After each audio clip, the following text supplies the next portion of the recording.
remember we had two methods so far to specify the curvature or the shape of a manifold. The first method was to use the metric, introduce a metric tensor on the differentiable manifold. That allows us to calculate distances of neighboring points, and then by extension, the distances between any points. And knowing distances is to know the shape, then, of the manifold. Just a few days ago, I posted with a new paper with two grad students here of PI, Siavash Aslanbegi, who recently finished, and Mehdi Saravani. That's the archive number of the paper. If you just type that number into Google, the paper will pop right up. And there we asked ourselves the following question. Ordinarily, in general relativity, we translate coordinate systems into real life using clocks and rulers. But at distances smaller than an atom, there is no clock and there are no rulers. So how are we going to, in principle even, relate general relativity to something experimental at such small distances? At such small distances, at the subatomic level, there are only quantum fields.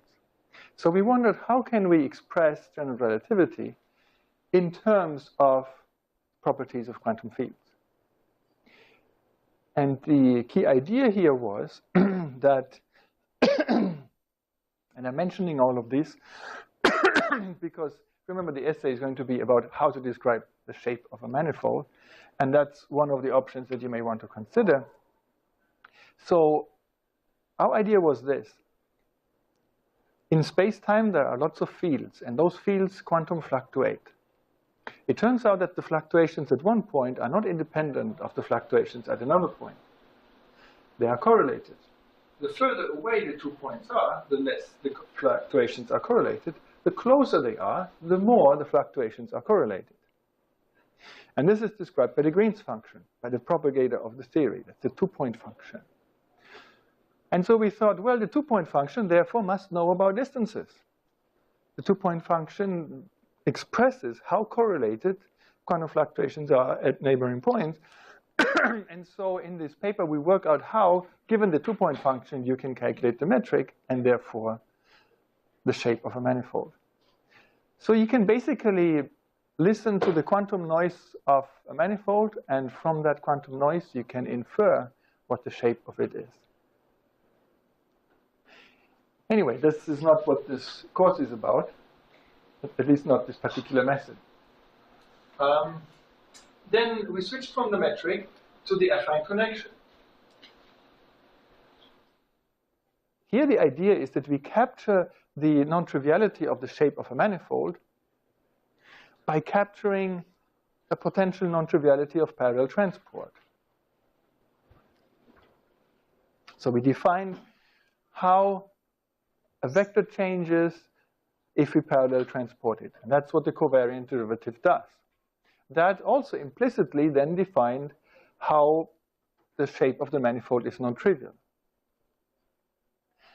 But so far, I've been talking a lot about curvature without ever defining what curvature actually is.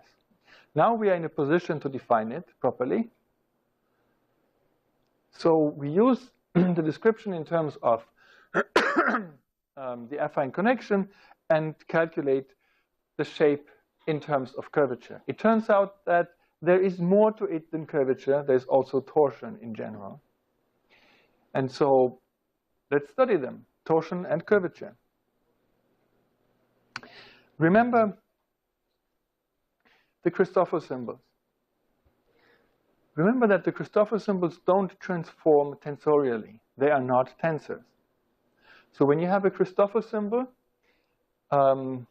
it has 3 indices. It looks as if it were 1-fold contravariant and 2-fold covariant, but really it isn't, because when we change chart, then we get the usual transformation behavior for a tensor of this type, plus an additional term that destroys the tensorial behavior. In particular, we see that gamma may be vanishing in one coordinate system and not vanishing in another coordinate system. That could never be true for a tensor, because a tensor is independent of coordinate system, and therefore, if it's vanishing in one coordinate system, it vanishes in all. Why is it that gamma might be vanishing in one coordinate system but not another one? Well, let's say gamma is vanishing in the coordinate system that we choose initially, then we change to another coordinate system in some highly nonlinear way. Then, so this was 0 to start with. Then we change coordinates. We get these Jacobian matrices, but they don't do anything to this because it starts out 0. Nevertheless, gamma bar, the gamma in the new coordinate system may be non-zero because these terms do not multiply gamma. They will contribute. Okay, so the Christoffel symbols are not tensors. However, part of the Christoffel symbol is a tensor. A part of it is a tensor. And the reason is this. Consider that term here, the disturbing term. Let's look at what it contributes to gamma bar under coordinate transformation.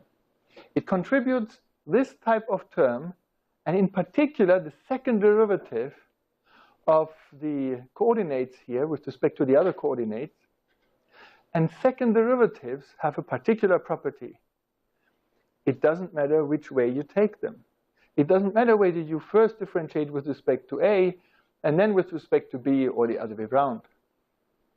In other words, this expression is a matrix in A and B which is symmetric.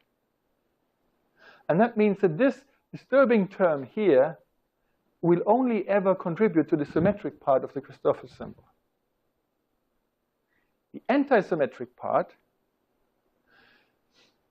is never affected by this. In other words, if we decompose the Christoffel symbol into a symmetric and an antisymmetric part with respect to its lower indices, then the symmetric part will transform exactly like this, but the antisymmetric part will transform without that, because this cannot help but be symmetric. So let's do this. We define the antisymmetric part of the Christoffel symbol in this way. Here's the antisymmetric part, here's the symmetric part. Any matrix can be decomposed into a sum of its symmetric and antisymmetric part. Here's how we do it. The symmetric part, with respect to the lower indices, is the average of this way round and that way round the indices. The antisymmetric part is the average of one way round minus the other way round. See, obviously this tensor is antisymmetric. And then, as you can easily verify, you get back the original Christoffel symbol by just adding its symmetric and antisymmetric parts. Then, the transformation property of just the antisymmetric part of the Christoffel symbol is simply this, because that cannot contribute. Which is telling us by the physicist definition of what makes a tensor that it is a tensor, because it is a bunch of coordinate functions that transform like that under change of coordinates, and therefore it is a tensor. The antisymmetric part of the Christoffel symbol is a tensor.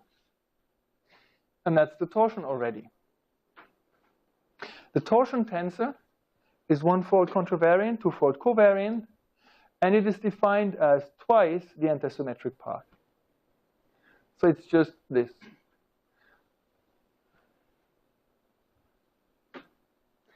Now, since we identified now the antisymmetric part of the Christoffel symbol as a tensor, it is clear that the symmetric part cannot be a tensor because the sum of the two is not a tensor. So the symmetric part of the Christoffel symbol remains non-tensorial. We will later find out what it actually is. Now, you may not have heard much about torsion so far because that's in general relativity, one generally assumes that there is no torsion. There are good reasons to think that space-time doesn't have torsion. I like to cover it anyway because Mathematically, it comes up naturally. It has a cool interpretation. And why wouldn't quantum fluctuations explore torsion? You see, if you set something equal to 0 in quantum mechanics, it tends to fluctuate around the 0. So we may want to consider the possibility that at least quantum theoretically there is torsion. Also, there is an interpretation of torsion as just being another force field. I'll get to that later on as well. Basically, you can interpret it geometrically, but you can also interpret it as a force. So on what grounds would we want to exclude torsion in classical general relativity? Well, we might invoke what we may call the extended equivalence principle. You see, the Christoffel symbols express the presence of gravity or pseudo-forces. If, for example, there is no gravity, it's just flat space, but you choose some funny coordinates. For example, the coordinate system that somebody who is going on a carousel is finding natural. In that coordinate system, there are pseudo-forces. That would come up in the gammas. The gammas are non-trivial, exactly because if you go into a funny coordinate system, even in Minkowski space, then these terms, just because the coordinate system is funny, because it's rotating or whatever, you will get gammas. And those gammas describe then tidal forces. Not tidal forces, pseudo-forces. Forces that would not be there for an inertial observer, right? Okay, so here's the extended equivalence principle. Christoffel symbols, we know, will express gravitational forces, all right, as they should, but also pseudo-forces. And the equivalence principle says that we should have neither. We should see neither gravitational nor pseudo-forces if we are freely falling. Freely falling in a tiny elevator, everything should be just like Minkowski space, locally. So there should always exist a chart such that the Christoffel symbol vanishes at the point of your choosing. You choose a point, there should exist a chart. The chart, the coordinate system that a freely falling observer at P would naturally set up, such that the Christoffel symbol vanishes at that point. Just another way of saying that all gravitational and pseudo-forces should vanish at that point. That requirement does rule out the existence of torsion quite quickly. You see, torsion, as we said, is a tensor. So it transforms linearly with invertible Jacobian matrices. This is how the torsion tensor, this big tau here, how this thing transforms tensorially. And therefore, in particular, if it's 0 in one coordinate system, it is 0 in any other coordinate system. So therefore, if gamma can be made 0 at any arbitrary point by choosing a suitable coordinate system, then in particular, the antisymmetric part of it is vanishing. But the antisymmetric part has the property that if it vanishes in any coordinate system, it vanishes in all coordinate systems, because it's a tensor. So therefore, if you can make gamma equal to 0 at any arbitrary point by choosing coordinates suitably, then it means that the torsion tensor must vanish everywhere. Right? Because this is setting the symmetric and the antisymmetric part equal to 0. And the antisymmetric part, if it is 0 in any coordinate system, is 0 in all coordinate systems. So this will definitely rule out torsion. However, we can say a bit more too. Namely, vice versa, the other way around. If the torsion is vanishing at all points of the manifold, then at every point of the manifold, there exists a chart such that this is 0. So it also works the other way around.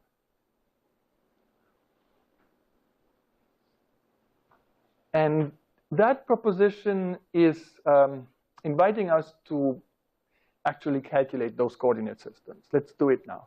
Let's calculate those coordinate systems in which, in order to prove that proposition, we will calculate those coordinate systems for which the Christoffel symbols vanish. at a point of your choosing. That will be useful because in the process we will get to geodesics and Riemann normal coordinate systems, geodesic coordinate systems, that's the same thing, and the exponential map and lots of useful things. Okay, so we want to show that if the torsion vanishes, then indeed, if you choose any point of the manifold, there exists a coordinate system around that point, and in that coordinate system, the gamma matrix vanishes at that point. Okay, so how do we create such a coordinate system? Which will be the coordinate system that a freely falling observer at that event would naturally set up. It's that observer's natural local Minkowski-like free-falling coordinate system. It's not Minkowski space, but it is as close as possible to it. Okay, so we will need geodesics. For that, let's first remember what it means that the vector field is autoparallel to a path.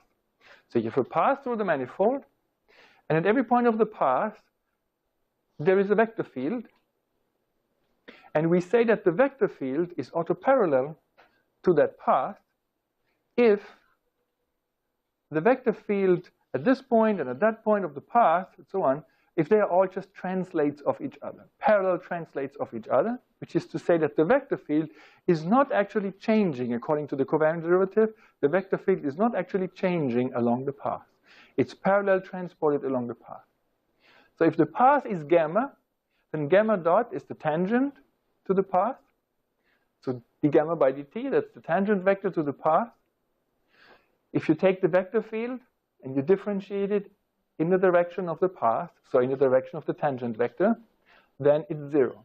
This is the condition for the vector field not to change along the path according to the affine connection, according to parallel transport. Remember, we wrote out this equation in explicit coordinates, and then it is this equation. d psi by dt, the change of the coefficients of the vector field with t, where t is sort of the time variable for the path, but it doesn't have to be time, it's just some parameter, plus gamma, and then the tangent vector to the path, and here's the psi, is equal to 0. Now, a geodesic is a curve, is a path through the manifold, which is such that the tangent vectors to the path are autoparallel to the path. In other words, the tangent vector to the path doesn't change along the path. Doesn't change according to parallel transport, according to the affine connection. So if you differentiate the tangent vector to the path in the direction of the path, it shouldn't change. That's what the geodesic equation says.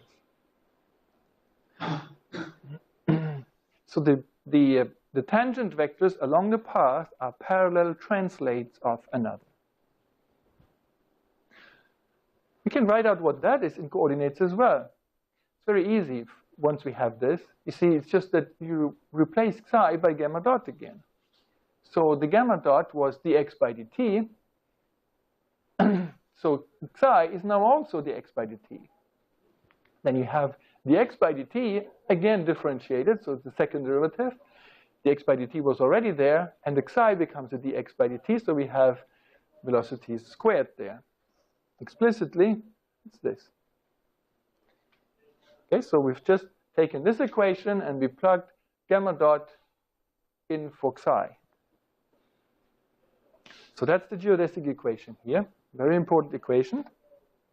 And the theory of ordinary differential equations guarantees that there's always, I mean, assuming that we have smooth coefficients here, that there's always a solution to this for any point and any initial condition. There's always a solution, at least for a finite range. So if you choose a point on the manifold and you choose an initial velocity vector, then you have two initial conditions for an equation which is second order in the derivatives.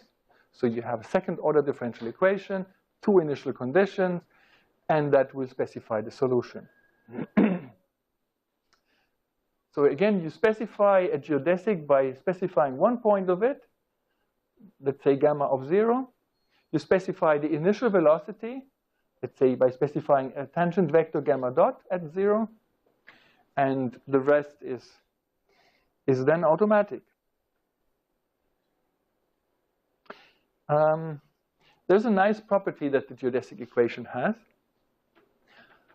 Let's say that the geodesic, which starts with the initial velocity xi, let's just make this a notation now, that gamma of t is a geodesic, which at the point P starts out with the velocity xi. Well, then the geodesic, then the path that you obtain by just multiplying here your t variable with the fixed constant lambda is actually also geodesic. It's the same path in the manifold, but it's not technically the same geodesic. Basically, you're running through this geodesic faster than through that one, right? I mean, depending on, of course, on lambda. If lambda is like 1,000,000, then you're going 1,000,000 times faster through this path. If lambda is -1, then you're going the path backwards. But the point is that it's just a reparametrization, and if this is a geodesic, that obeys the geodesic equation as well. And in fact, it is true, and I'll leave it to you as a little exercise, it is true that if you take the geodesic obtained by choosing as the initial velocity vector lambda times xi, so you start with lambda times the velocity, then you get the geodesic given by starting with the original velocity xi, but you're running through it with at a faster rate, where the number lambda is now here. Just check it out in the geodesic equation that this is really what happens. Okay, so the important thing to remember, if you have a lambda in front of the initial velocity vector, you might as well put it into the argument. You just, you increase the initial velocity by 5, you're running through the geodesic 5 times as fast. That's how that goes. Now we can define the famous exponential map. Think about why it might be called exponential map once we've done it. Consider a fixed point of the manifold. Actually, no, I give it away right away.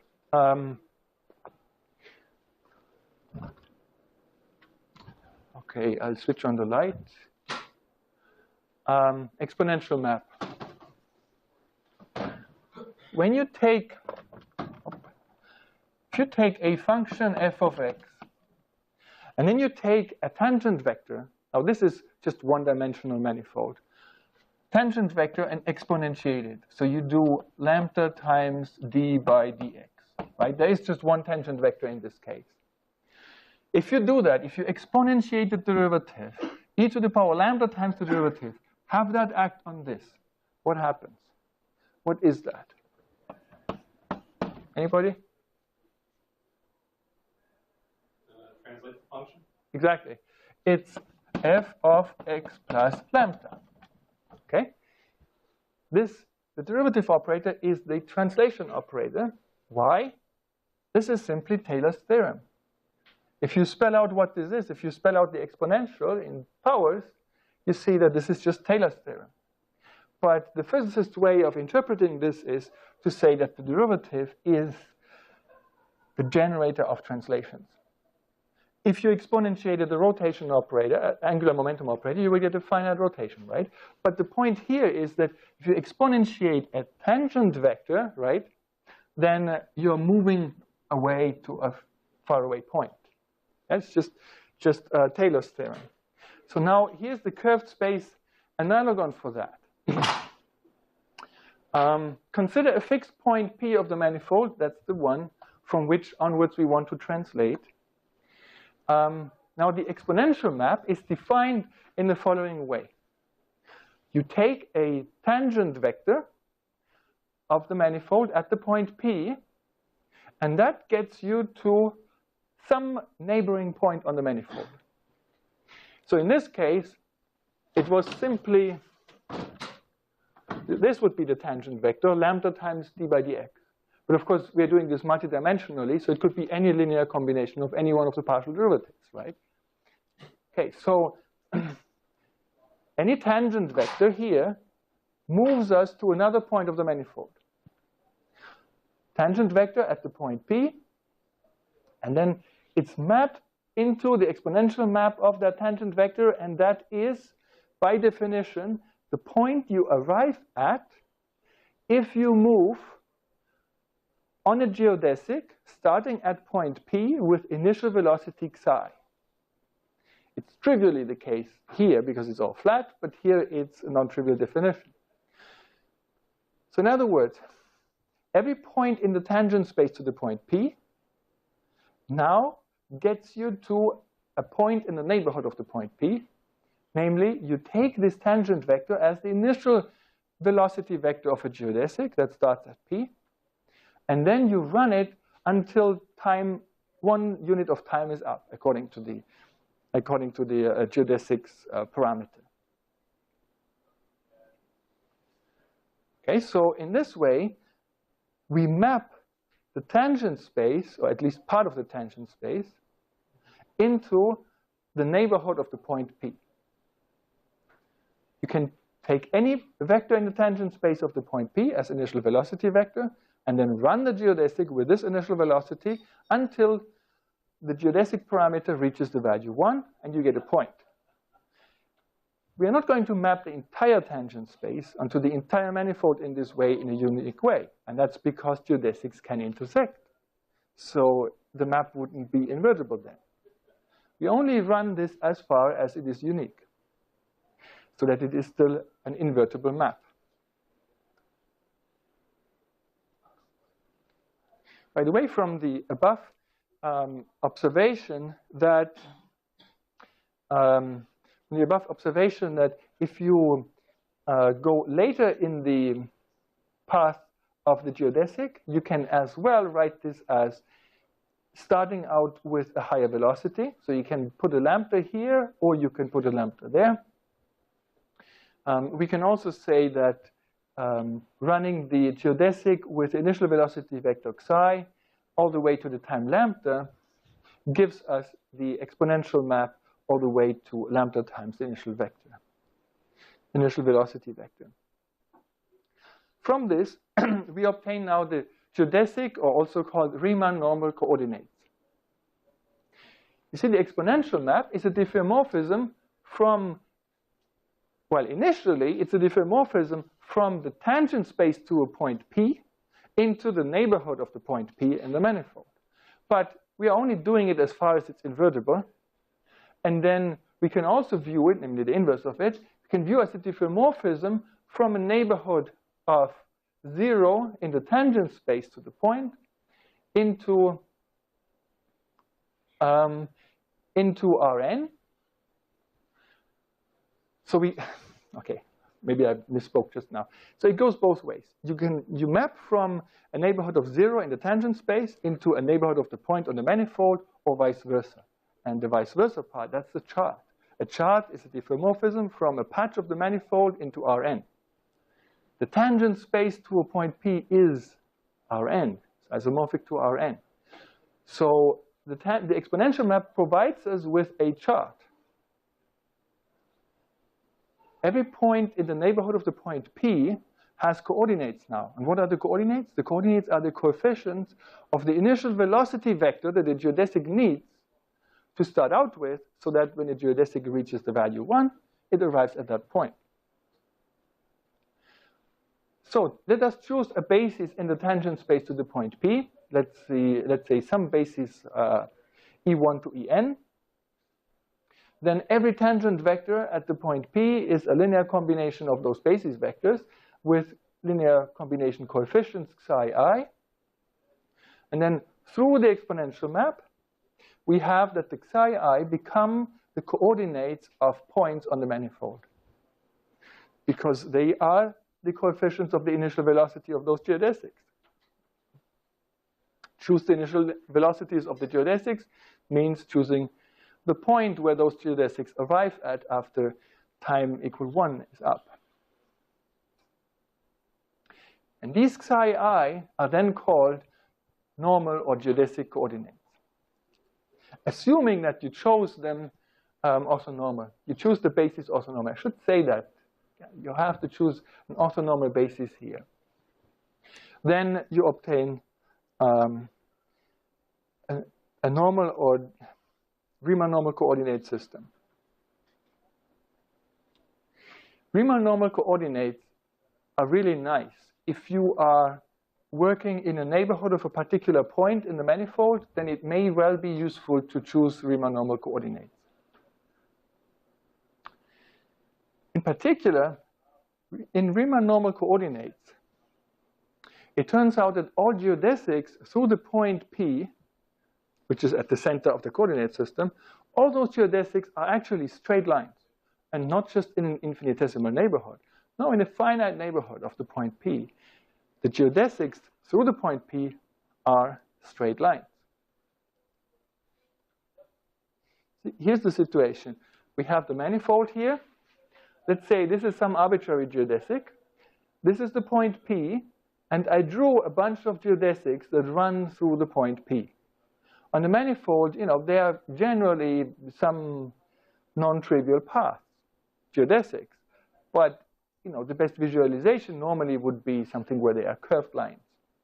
However, if you go into a Riemann normal coordinate system, and here is the chart for it, then this arbitrary geodesic still looks like an arbitrary geodesic. But all the geodesics that run through the point P at the center of the Riemann normal coordinate system, all those geodesics are now straight lines. As far as the chart goes, they are straight lines. And why is that? Well, remember that when you take the geodesic which starts with velocity psi and run it all the way until time lambda, and you're running through lambda, then you're running through the geodesic, right? So as lambda ranges from -10 to +10, these points that you get here are the points on the geodesic. Right? So these are the points on the geodesic, and for lambda equals 0, you're at the point P. On the other hand, we have from an earlier equation that this is equal to the exponential map of, well, lambda times the initial velocity there. But you see, these are the points in the tangent space that designate these points in the manifold. And if you have a fixed vector lambda, fixed vector psi, and now you let lambda run from, let's say, -10 to +10, then in the tangent space, you're running a straight line here. Right? Just lambda times a fixed vector. So in other words, as you run through the geodesic, in the tangent space, and therefore to the point P, and therefore in the Riemann normal coordinate system, you're running a straight line. So all straight lines through the origin are geodesics, and all geodesics through the origin are straight lines in this coordinate system. But keep in mind that only geodesics that run through the origin have this property. If a geodesic misses the origin, that argument doesn't apply, and the geodesic is generally not going to be a straight line, no matter how close it might be to the point P.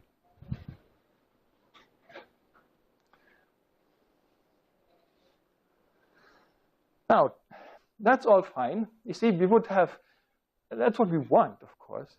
This is consistent with the idea that a Riemann normal coordinate system, a geodesic coordinate system, is the kind of coordinate system that a free-falling observer would set up at around the event P. And that freely falling observer should see geodesic motion around him, because that freely falling observer shouldn't see pseudo-forces or gravitational forces. But let's see whether we achieved it completely. Does this mean that we automatically can conclude that the Christoffel symbol is vanishing? Not quite. See, let's look at the geodesic equation at the point P. This was the geodesic equation, but as we just saw, if the geodesic is running through the origin of a Riemann normal coordinate system, then in the Riemann normal coordinate system, the geodesic is just a smooth, straight line, which is just run through without any deviation, without any acceleration or deceleration. Therefore, the second derivative actually vanishes, and the geodesic equation at the point P is just this. Now, let's decompose the Christoffel symbol into its symmetric and antisymmetric part. Symmetric part plus antisymmetric part times this business is equal to 0.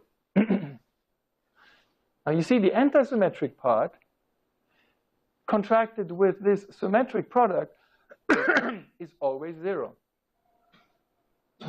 So what we see here is that from that we can conclude that at the origin of a geodesic coordinate system, the symmetric part of the Christoffel symbol vanishes, but we cannot conclude that the antisymmetric part vanishes. We cannot conclude that because you see the contraction with this is always 0 anyway.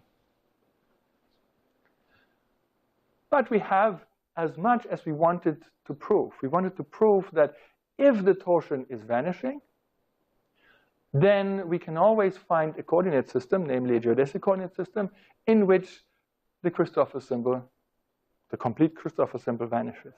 And now we see why. We see that the complete Christoffel symbol vanishes because the torsion is by assumption 0, and the symmetric part is 0 because of that derivation. So here's the conclusion again.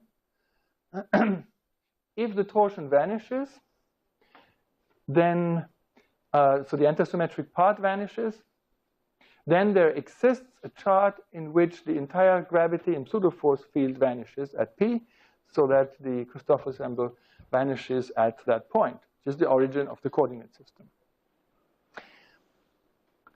So at that point, we might say, okay, torsion is dead.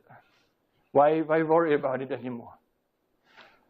Not really, because remember, quantum fluctuations might just fluctuate a little bit into the direction of torsion. So let's not neglect it too quickly. What would torsion mean geometrically?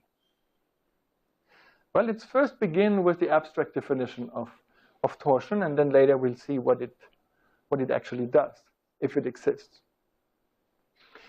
So let's assume that psi1 and psi2 are tangent vectors at the manifold, at a point P of the manifold.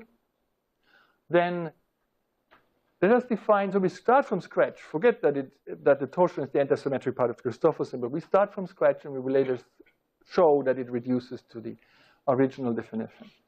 Okay, so if these are two tangent vectors, then the so-called torsion map, that's not yet a tensor, it's a map. The torsion map is defined, tau, is the map that takes two tangent vectors and maps them into another tangent vector in a particular way. Namely, it takes those two tangent vectors and maps them into this business here. Covariant derivative of one tangent vector with respect to the other, in the direction of the other, minus the other way around, minus the commutator of the two. We will later see why it has to have that form. But for now, it's just a definition. And it's not even the torsion tensor yet. This is just a torsion map. It maps two tangent vectors into a tangent vector. Now, let's use this map to define a torsion tensor. Now, in order to define a tensor, it suffices to say what it does. So now we define the torsion tensor, a one-fold contravariant, two-fold covariant tensor, just like the antisymmetric part of the Christoffel symbol. So we define now the torsion tensor to be that tensor which has the following action. When we take the torsion tensor and we feed it with one covariant vector to eat up the contravariant index, and we feed it with two tangent vectors into those two covariant slots, then the action of this should be, the evaluation of that should be this. You apply the tangent map, defined here, on those two tangent vectors, you get a tangent vector out of it, and then you evaluate that cotangent vector against that tangent vector. So you apply that cotangent vector to that tangent vector. All of this is linear, so this will be a tensor, the so-called torsion tensor.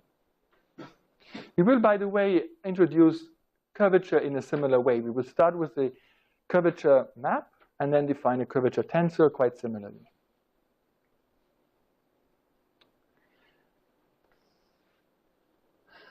Let's see whether that matches our previous definition. And for that purpose, we simply choose coordinates, and then we should get what we had in coordinates earlier. Okay, I go back all the way. Okay, so here was the definition of, here's the definition of the torsion map. And here is how we make it into a torsion tensor. Now, we choose for omega dxk. We choose for those two tangent vector fields particular examples, namely those tangent vector fields. And so we check out what the torsion tensor is in this particular, the canonical basis that comes with a coordinate system. Okay, so we take this definition of the torsion tensor, we plug in those examples of omegas xi1 and xi2, and we get this, the torsion tensor, the coefficients now k, I, j, k, I, and j, are given by the evaluation of the dx onto the output of the torsion map when you feed it with these two tangent vectors. That's the same as what was here. You know, it's the evaluation of the cotangent vector onto this tangent vector here. Just two different ways of writing it. You see, whether you say it's the inner product of this with that, or you say that the cotangent vector evaluates this tangent vector, same thing. And now we have to plug in the explicit form of the tangent map. What does the tangent map do? Remember, here is the abstract formulation of it. The tangent map maps vectors xi1 and xi2 into the difference between the mutual covariant derivatives minus the commutator of the two tangent vectors. This simplifies a little bit when we do it for an explicit basis. So here we go. I plugged in the explicit expressions, the explicit expression for the tangent map, and we get this. It's the difference between the mutual derivatives, you know, derivative in this direction of that minus the other way around, and the commutator. For the canonical basis that comes with the coordinate system, the commutator of the basis vectors is actually 0. So that's convenient, and we're left with just these two expressions. Remember what the covariant derivative of one of those in a direction of another one of those basis vectors is. That is what the Christoffel symbols tell us. Nabla of d by dxi of d by dxj is the Christoffel symbol, ij, and then contracted with d by dxk. See, the covariant derivative of a vector field in the direction of a vector field is a vector field. That is the vector field, just to remind you. Here, same thing, just different indices. And that term dropped out, as we said. So these are coefficient functions. That's a tangent vector. That's a cotangent vector. The evaluation of this cotangent vector on this tangent vector, because they're dual bases, just gives us a Kronecker delta.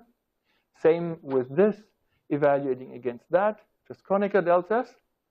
And if we evaluate the sum over R, we just get, and this reduces to that, which is indeed our earlier definition of what the torsion is. Just the antisymmetric part of the Christoffel symbol. If we choose for our bases the canonical bases that come with the coordinate system. If we had chosen different bases that do not come with the coordinate system, then that term might not have vanished, and this might be more complicated. You see, this is more general. Okay. So what then is the geometric meaning of torsion?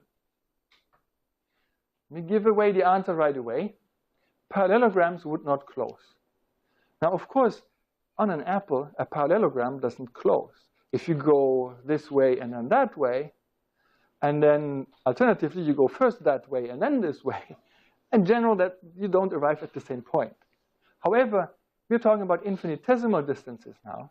If you go infinitesimally in the xi direction and then infinitesimally in the eta direction, and then you try out instead going first infinitesimally in the eta direction, then infinitesimally in the xi direction, it's a non-trivial question, do you arrive at the same point? Does this parallelogram close? And the presence of torsion is the non-closure of those parallelograms. So the statement that in general relativity we expect there not to be any torsion is the statement that infinitesimal parallelograms close. So let's see how this comes about. Let's say P is our starting point, and then we try to go a parallelogram. But you see, on curved space, this is how a parallelogram might look like. So we go, let's say, in this direction, in the direction of a vector xi, and then we go in the direction of the vector eta, or we first go in the direction of the vector eta, and then in the direction of the vector xi. On flat space, we would arrive at the same point, simply because if the point P has the coordinates x mu, then while we walk in the direction of eta, that we go to these coordinates, then we walk in the direction of xi, and we get to those coordinates. But x plus eta plus xi is the same as x plus xi plus eta, right? So it doesn't matter whether you start with the coordinates here, add those coordinates, add the coordinates of this vector, or the other way around. However, not so on a generic Riemannian manifold, because there you have to keep in mind that when you travel in the direction of xi and then want to travel in the direction of eta, then you have to parallel transport eta along the way. So you have to parallel, as you walk in the xi direction, you have to parallel transport your eta along the way so that you then know in which direction eta is. And similarly here, if you walk along eta, you have to parallel transport xi along the way so that you then know what the coefficients of the vector xi are in which you have to then walk. And you might easily end up not at the same point. So remember how parallel transport works. Parallel transport of a vector field means that this equation holds. A vector nu is parallel transported if its covariant derivative in the direction in which you transport is equal to 0. And that was the equation for it.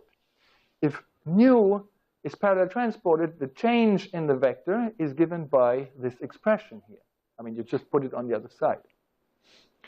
So let us calculate that.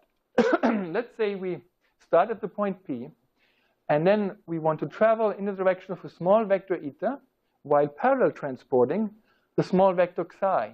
And then it becomes the vector xi tilde. And then we walk in the direction of the small vector xi tilde to arrive at the coordinates of the point u bar. Okay, so we want to know, as we travel from P to R, how do the coefficients of the vector xi change?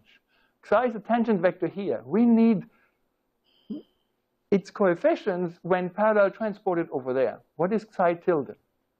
Well, xi tilde at the point xi plus eta I is given by the original coordinates plus whatever the change of it is going to be.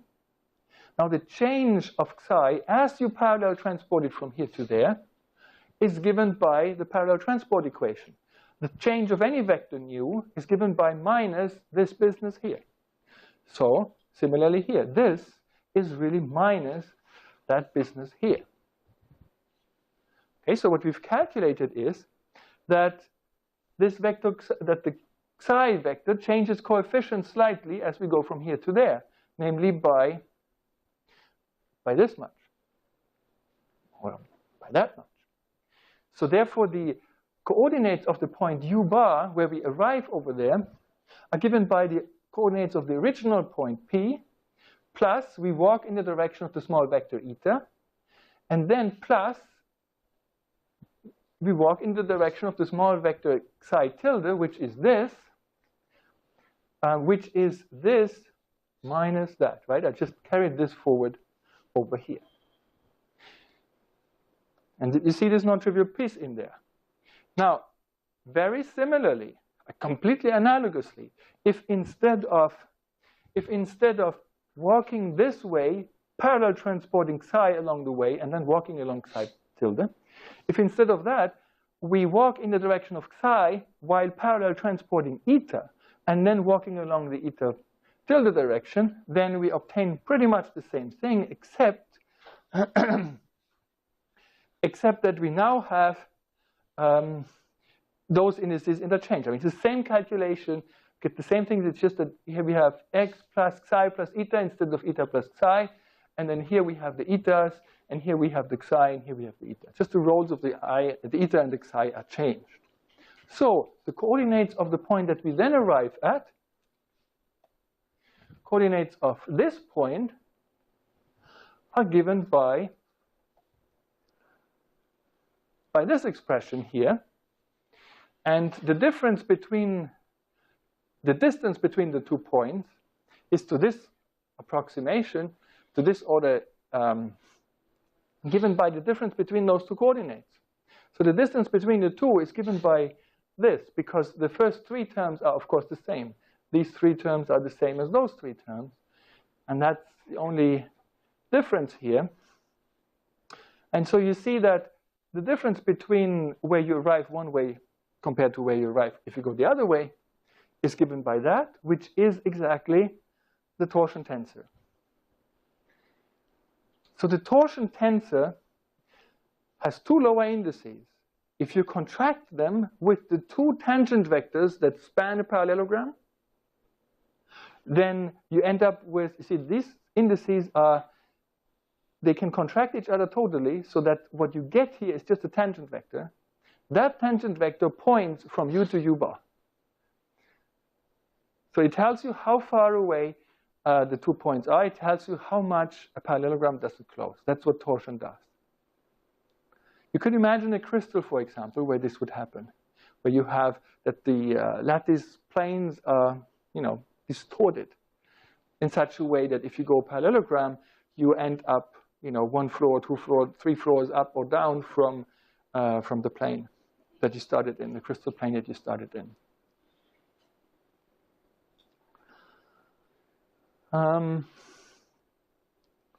Now, a comment. Remember, we had this equation here, that the parallel transported tangent vector psi is given by this expression, which, when you use the parallel transport equation, is given by that expression. But that expression can be, in a trivial way, a little bit reformulated. Namely, let us subtract this term and then add it again. That doesn't do any damage. It's still the same expression, right? So we just subtracted this and then added it again. But it's nice to have that term in the game, because now we can bracket in this way. And then we see that this is just the expression for the covariant derivative in coordinates. This just gives us a semicolon plus this term, right? So another way of writing how the coordinates of the coefficients of a parallel transported vector change is in this way. The original coefficients minus covariant derivative plus, and this thing with the actual derivative. If we express the distance between u and u bar, the non-closure of the parallelogram, now in this way, then we obtain that going one way gives us this term here, going the other way gives us that term, and the difference between the two is now given by the difference between these and those. One of them is a covariant derivative, one of them is an ordinary derivative. And you see, the covariant derivatives give us these two terms. The ordinary derivatives give us that commutator here. And that's why this was the original abstract definition of the torsion map. Okay, before we move on to curvature, I should say that there is one other way to look at torsion. You could either say that parallelograms don't close. It's a property of the manifold. It's geometry that is like that if there's torsion. But another way to say that is, well, if you try to walk a parallelogram, maybe you don't arrive at the same point going this way or that way because forces have been pulling on you. So another way which is advocated, for example, by Rob Wald, one of the authors of a standard book on gravity and an author of a lot of important work, he would advocate to view torsion this way. He would say, well, maybe there is torsion, but it would be effectively indistinguishable from just another force described by a tensor field. And then the reason why we don't have torsion might be a different one. And that's because a torsion tensor field, if it were just another force and not a property of geometry primarily, but just a tensor field, then it turns out that it would not be a renormalizable field. It has too many indices for that, and the mass dimensions, if you know about power counting, wouldn't match.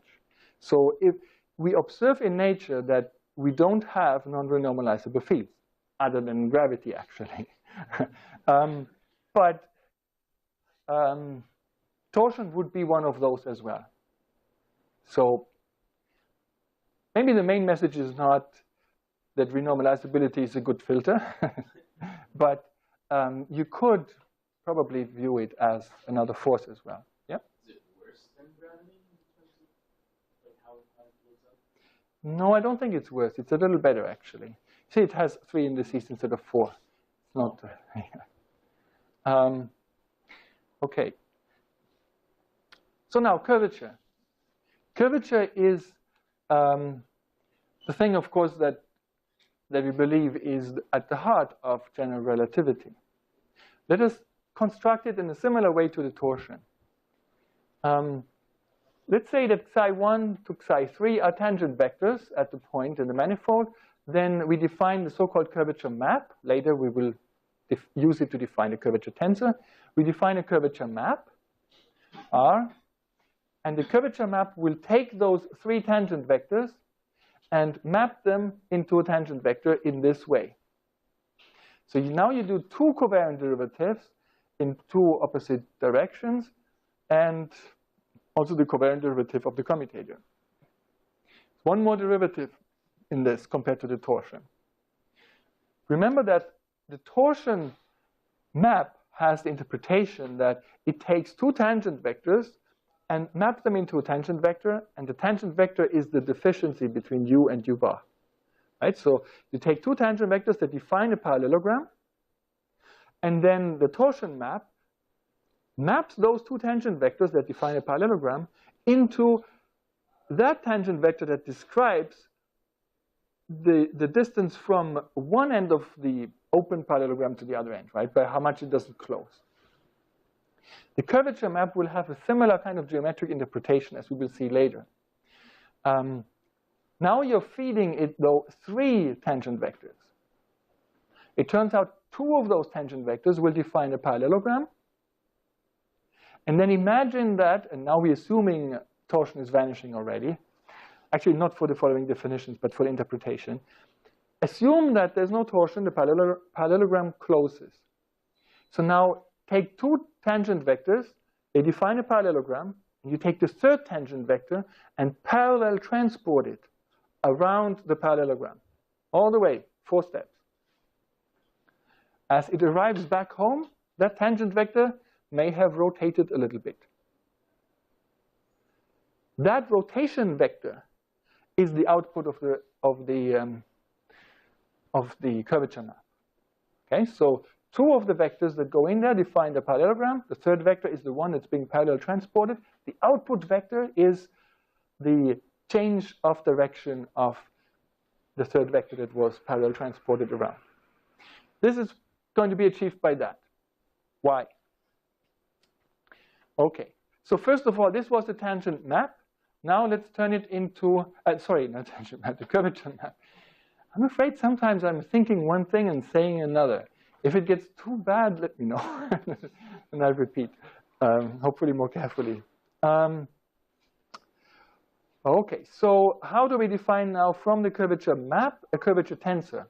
Well, the curvature tensor is going to be a 1-3 tensor defined by its action on cotangent and tangent vectors. So the curvature tensor is going to be a 1-3 tensor, meaning that you can feed it one tangent vector, one cotangent vector in this slot, and 3 tangent vectors in those slots. And we define its action in this way. The Riemann curvature tensor, when fed one tangent vector, one cotangent vector, and 3 tangent vectors, is by definition what you get when you apply the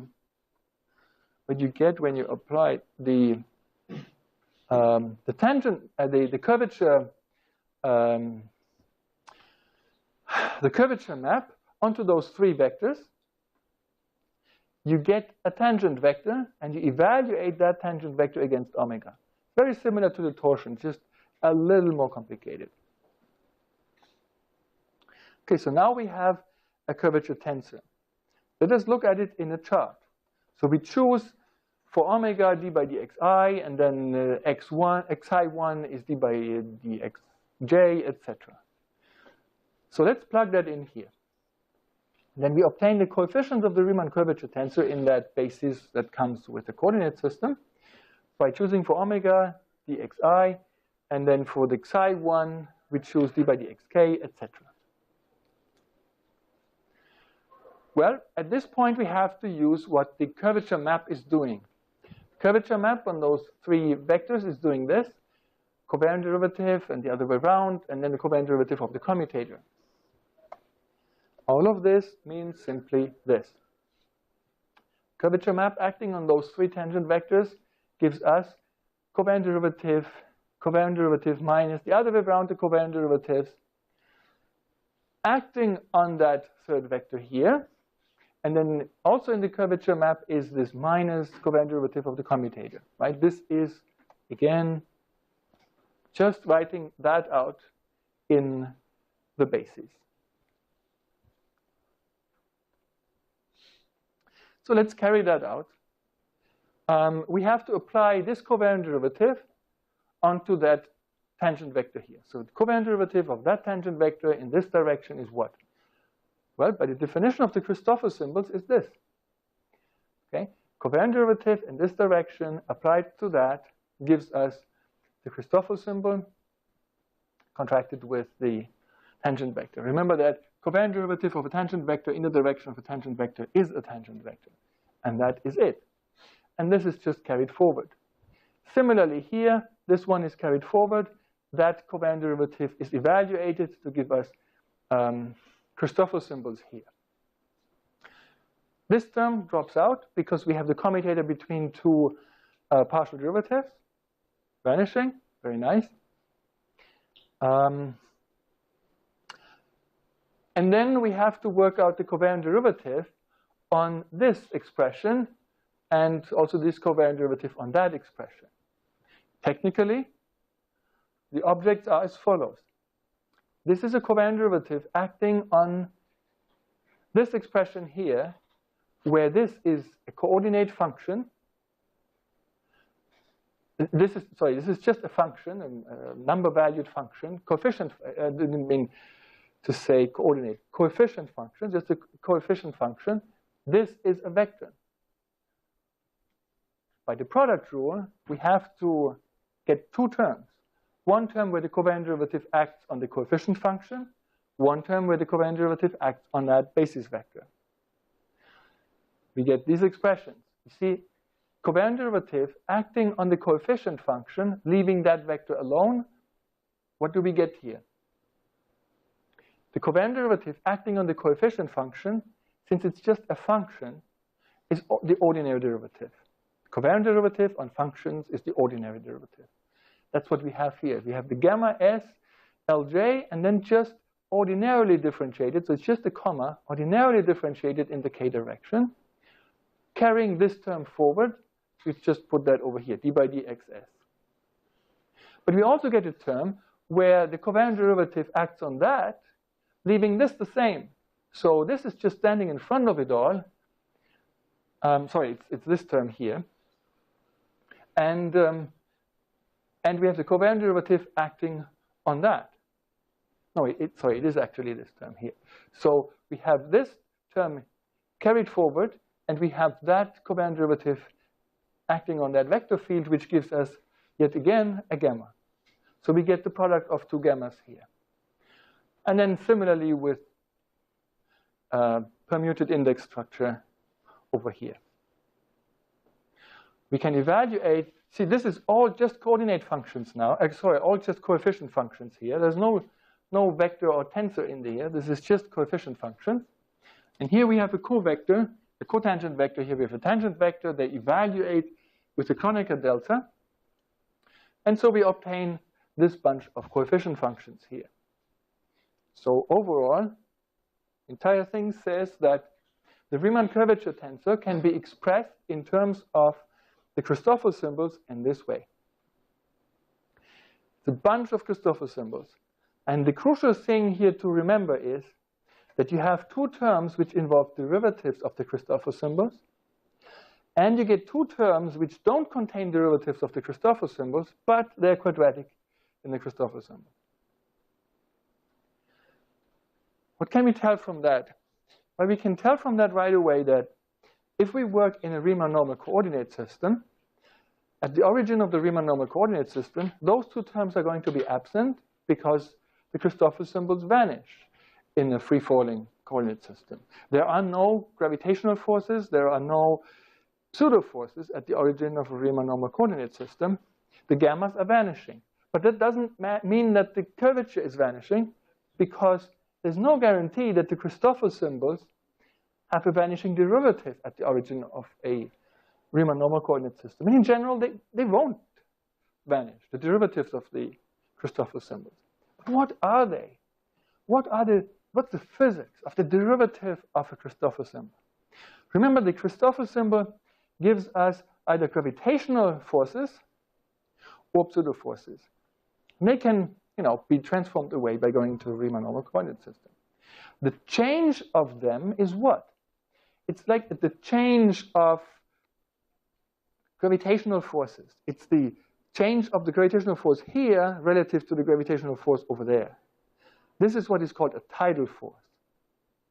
Tidal force is when, for example, the moon is the side of the moon that is closest to Earth. The rocks that are closest to Earth want to orbit the Earth at a different rotational frequency than the rocks of the moon, which are on the other side of the moon, which are further away from the Earth. So the moon is always being pulled because parts of it want to rotate at a different frequency than the other parts. These are tidal forces. Or if you make it into a black hole and eventually get close to the singularity, then your head and your feet might eventually experience very different strengths of the gravitational force. There's a large derivative of the gamma there, could be there. And so, in general, you might be spaghettified in this case, tidal forces. Okay. Right, so curvature is about tidal forces as we see here.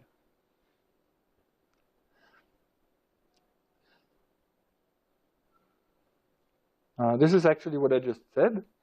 On the other hand, we can also already say that curvature expresses the non-commutativity of two parallel transports. This is what we set out to do. And now let's harvest that intuition. Here's a proposition, the so-called Ricci identity. Assume that the torsion vanishes. There's a version when torsion doesn't vanish, but it's very messy. Assume that torsion vanishes and that psi is a vector field.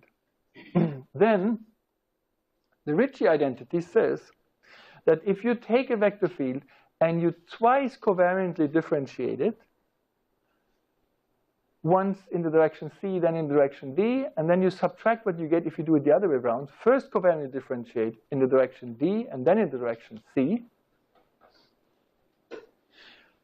Then the difference between the two is given by the Riemann curvature tensor. So you contract the psi with one of the indices here, and then you get that this is giving you the difference between those two vectors. You see, if this were ordinary derivatives, for ordinary derivatives, we would have that this is equal to 0, right? It doesn't matter which sequence you perform ordinary derivatives, but covariant derivatives are not commuting, and that is what is expressed here. This is not quite, this is the famous Ricci identity, which is quite useful in practical calculations, but it's not quite exactly yet our intuition. So from the Ricci identity, you can now prove the following. I will not actually do the proof because it's a little tedious, and it proceeds in similar ways to how we proved that with torsion parallelograms don't close. You have to parallel transport vectors and so on along a parallelogram. So from this identity, which we will prove in a moment, you can prove the following. If you start at a particular point P, and then you parallel transport a vector psi, this is a vector psi, an arbitrary vector psi, you parallel transport it in this direction, then in that direction, and then back in this eta direction again, and back in the new direction, where you're always parallel transporting your direction vectors, then the vector psi might arrive back a little bit rotated from the trip. And the vector that points from psi to psi hat, from the old direction to the new direction, that is what the Riemann curvature tensor gives you. Namely, the vector between, that describes the rotation that psi underwent from psi to psi hat, that the coefficients of that vector are given by Riemann curvature tensor contracted with the two direction vectors eta and nu. And then if you contract eta and nu with the Riemann curvature tensor, you're left with a Riemann curvature tensor that has two indices left. You see, the B and the C indices are those. And then the Riemann curvature tensor is just a matrix with two indices. It is a rotation matrix. If you apply psi to it, contract with this, you get the rotated psi. You get the change of psi. So that is what we set out to define. A tensor that expresses how much a parallel transported vector gets rotated in a parallelogram. And that is exactly what the Riemann curvature tensor does. I'm giving you here references if you want to see how to go from the Ricci identity to that particular equation. But now let's prove the Ricci identity. So assume that psi, eta, and nu are vector fields. Then the curvature map applied to psi, eta, and nu is given by this expression. Remember, covariant derivatives both ways, minus covariant derivative of the commutator. Then let us write this in a basis, in actual coefficients. I wrote down here again a little calculation to remind you of how you go from an expression like this to an expression like that, just in case you're not completely familiar with this. If you're not completely familiar going from this coordinate-independent way of writing things to writing it in terms of coordinates, because we're going back and forth all the time, try it out yourself, and this should help get you started, just to remind you. Okay, so we have here the covariant derivative of nu in the direction of eta. So we write here covariant derivative of nu, we write the semicolon and contract it with the eta. Okay, and then we take that whole thing, covariantly differentiate with the semicolon and contract it with the psi. Remember that the contraction with the psi is because the coefficients, the psi I, are just coefficient functions in front of the d by dxi, and coefficient functions can always be pulled in front of the covariant derivative. Okay, so we can translate this abstract formulation and this concrete formulation here, where This is the formulation of the commutator of psi and eta. And it turns out that when you write these things out explicitly, you need to use the product rule here, because this is going to be a new semicolon d times this tangent vector, and the product of the two is going to be covariantly differentiated, right? So we get a product rule here. And remember that the covariant derivative obeys the product rule. We are going to get terms where we have the second derivative of nu, but we're also going to get a term where we have a nu and the first covariant derivative of eta. That term is going to cancel with this term. First covariant derivative of nu, first covariant derivative of eta. And similarly here, the term where we have nu differentiated and psi differentiated cancels with this one. The only terms that do survive are the second derivatives of nu times eta and second derivative of nu times psi. So what we are left with is that this expression is given by whatever terms survive, and they are the terms with the second derivative. Since this is to be true, this will hold true for any eta and nu. We can drop them, the psi and the eta, for any psi and eta, and therefore we can conclude that the Riemann curvature tensor contracted with the nu gives us just this difference here. And that was the Ricci identity. Okay, it's just, if you remember, here we go. Same thing, Ricci identity. Okay, now let's get to the so-called Bianchi identities. Remember, we already had an equation of that type that I said is a bit like Bianchi identities. When we wrote down the Maxwell equations, the homogeneous Maxwell equations, I said, are sort of trivial because they're basically saying that the d of d is equal to 0. And you really don't have a choice. If you work with differential geometry, that's a given. It's not dependent on any physical insight. It's just the algebra works out this way. You anti-symmetrize something and do it again, and you get a 0. So d squared is equal to 0 is a sort of a trivial statement. And similarly, in electromagnetism, the homogeneous Maxwell equations are geometric in nature. They don't describe physics. They just are automatically built into the differential geometry.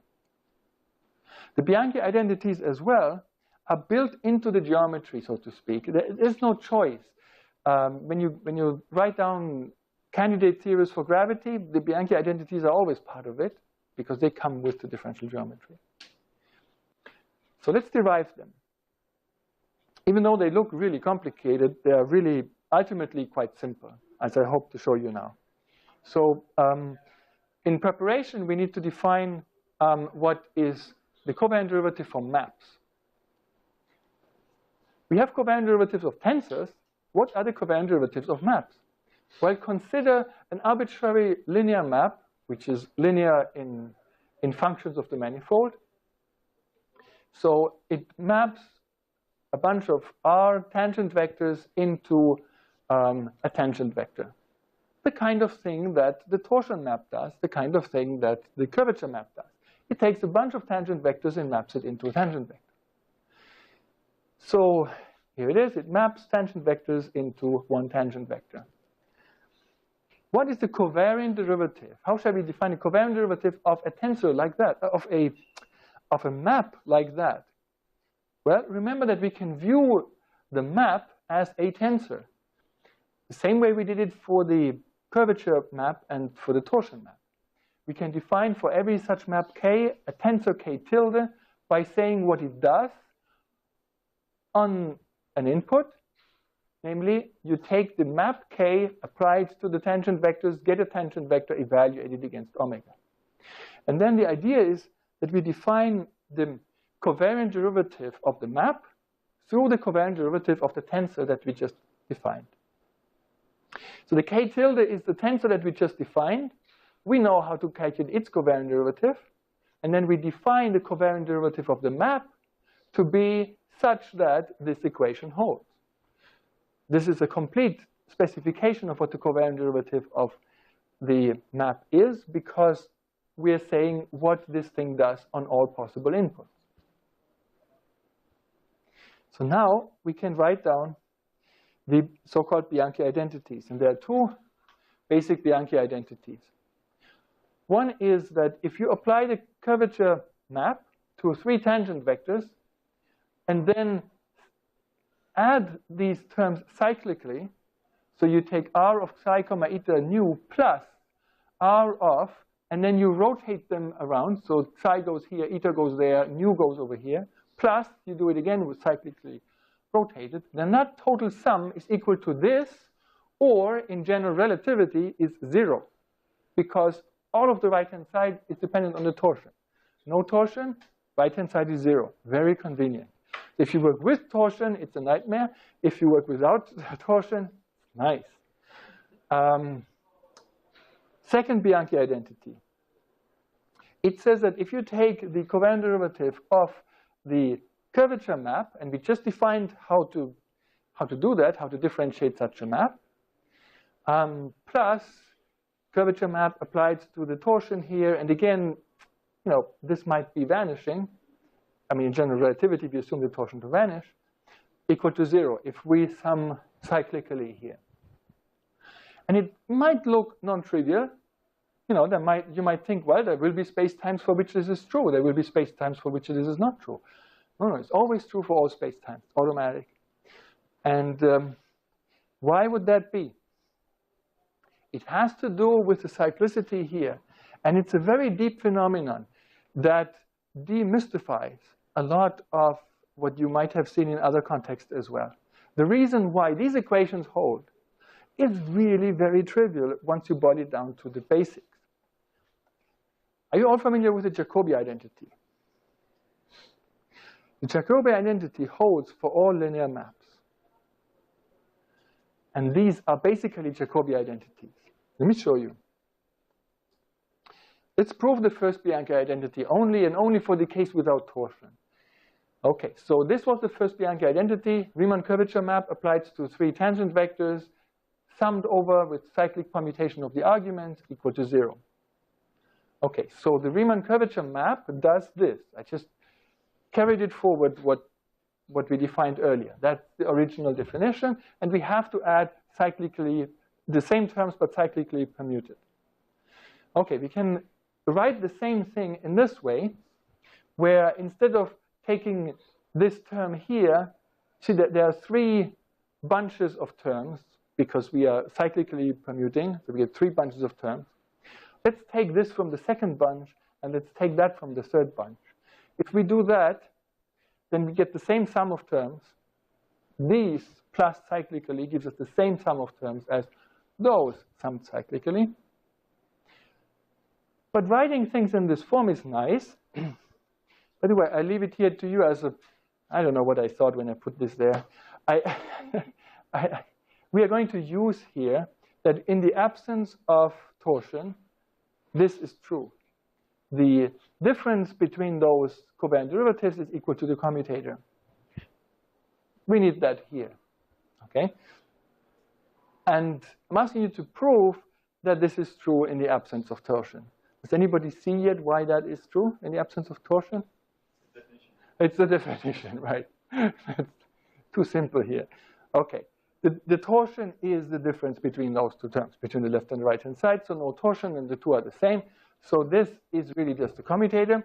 So we can write this term, this entire thing here, in this way, where this becomes just the commutator, and this is just carried forward, and then we have cyclic permutations of it. And then we use again this fact, namely that when we have this difference of covariant derivatives, this is a commutator. And here we have that. We have the covariant derivative of this commutator minus the covariant derivative of the commutator with respect to that. It's exactly that structure again, except that the nu is itself a commutator. And that's crucial, because now, using this equation again, we obtain that this stuff here is just that, the commutator of a commutator, plus cyclically commuted.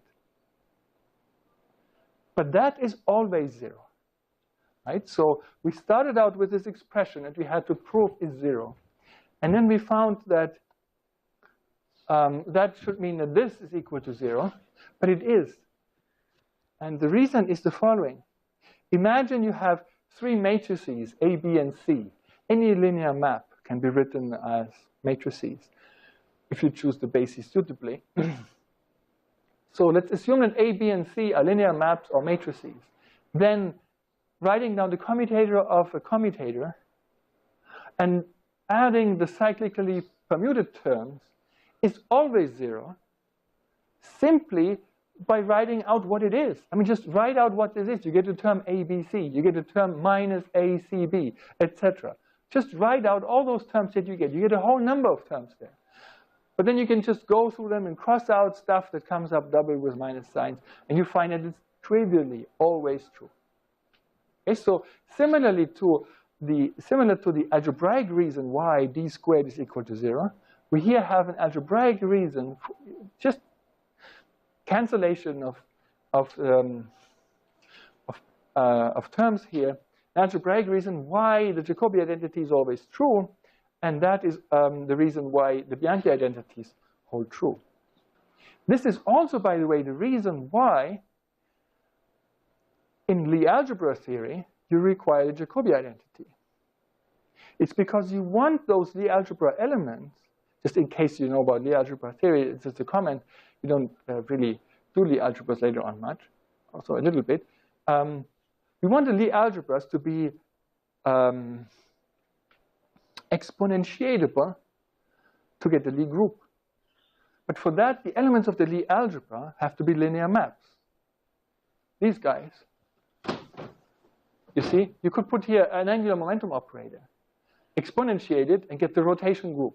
The angular momentum operators span a Lie algebra, like SO3 with a little s. If you exponentiate them, you get the Lie group, capital SO3. But for that, these guys, the rotation operators in this case, the angular momentum operators, have to be linear operators, represented as matrices, for example. But in any case, they have to be linear operators. And as linear operators, they have to obey the Jacobi identity, just because any linear map automatically obeys that. So when you're looking for Lie algebras, if you were to not require Jacobi identity, there's no guarantee that the elements of the Lie algebra could be represented as linear maps. But only then do they have a chance through exponentiation, only if they are linear maps, could you exponentiate them and get a Lie group. All right. I'm so much looking forward to getting to general relativity. So much math so far. Okay, that's it for today. See you on Monday.